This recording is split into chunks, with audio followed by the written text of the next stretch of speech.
диагнозата е фамилна хиперхолестеролемия, на първо място е фамилността.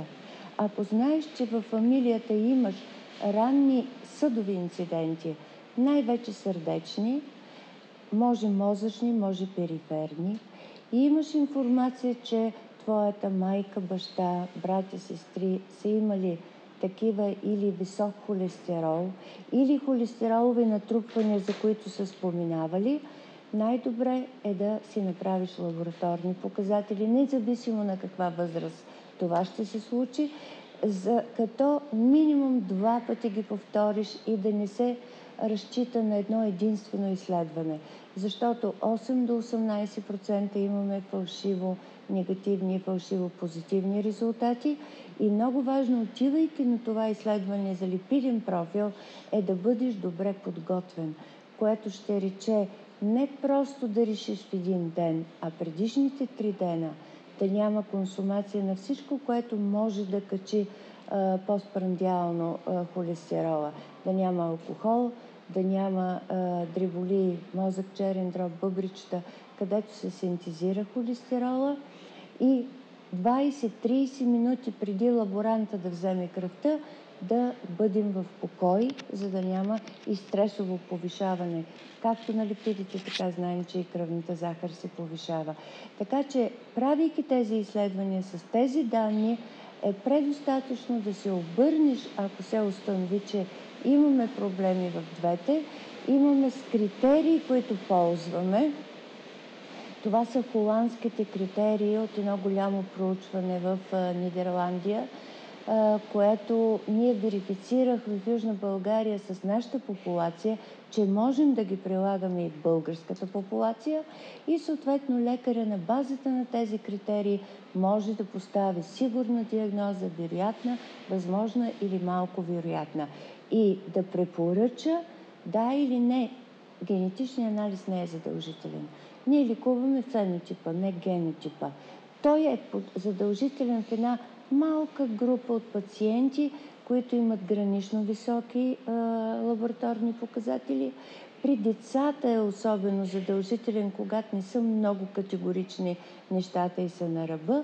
Т.е. в една по-малка популация генетиката е задължителна. В останалите случаи фенотипа е достатъчен. Социално значимо заболяване и винаги е била.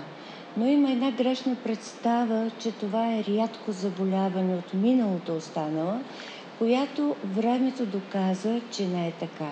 Напротив, това е генетично заболяване, което има 5 пъти по-висока честота от другите генетични заболявания, и честотата, която последните няколко години средно за света се установи, е 1 на 311, което при пациенти, които вече са реализирали инфаркт, някакъв инцидент съдов, тази честота спадна до 1 към 17. Затова казваме, че е значима като заболяване, защото е много често заболяване. И другото важно, което я прави значима, че се предава при половината от наследниците, 50%, като автозомно доминантно заболяване. За това се заслужава да говорим за нея. Може би сме кръстопът между Запада и Изтока, и тук са се смесвали доста генетични материали. По принцип това заболяване в някои райони на света е много често. Слиза до 1 към 70 към 80. Това е Южна Африка, това е Тунис, Мароко, това е Канада. За разлика от това в други държави, като например Унгария, Финландия, Корея, е рядко заболяване. Тоест тук имаме така наречения феномен на основателя на генетичния материал, който предразполага, и макар че разполагаме с малко данни за нашата страна, определени неща бихме могли да кажем от това, което е направено до момента, че откриваме много късно заболяването. След 40 годишна възраст до към 60, тогава се замисляме за този проблем, когато вече започнат съдовите инциденти. А най-големият проблем на това заболяване е, че много рано в живота на човека започват образуването на плаки и запушване на съдовете.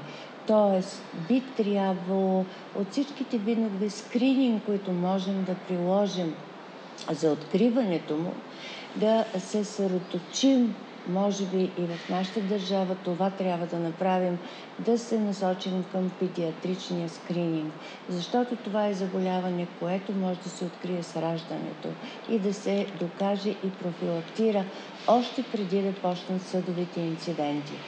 Ако пациента наследи гена и от двамата родители, т.е. той е хомозигот, до 10 годишна възраст вече те имат съдови инциденти. За щастие, това наистина е рядко. В миналото се смяташе 1 към 1 милион, сега слезнахме до цифрата 1 към 300 хиляди, т.е. вече не е към рядките заболявания като проблем. Така че предложенията, които на този етап можем да направим към цялата организация към откриването, е именно някъде в ранна детска възраст, когато се взима кръв на децата по друг повод, да се изследва един ЛДЛ холестерол. Например, с тръгването в първи клас. Даже това ми се струва късно, защото Чехия го предложи и го правят между 1 и 2 годишна възраст при задължителните вакцинации, които имат децата. Словения го прави малко по-късно, 5 годишна възраст, и тук може да се обсъди така, че да не травмираме децата и родителите им с допълнителни изследвания, но в същото време да бъде достатъчно рано, за да може най-тежките форми, които са, да се хванат наистина.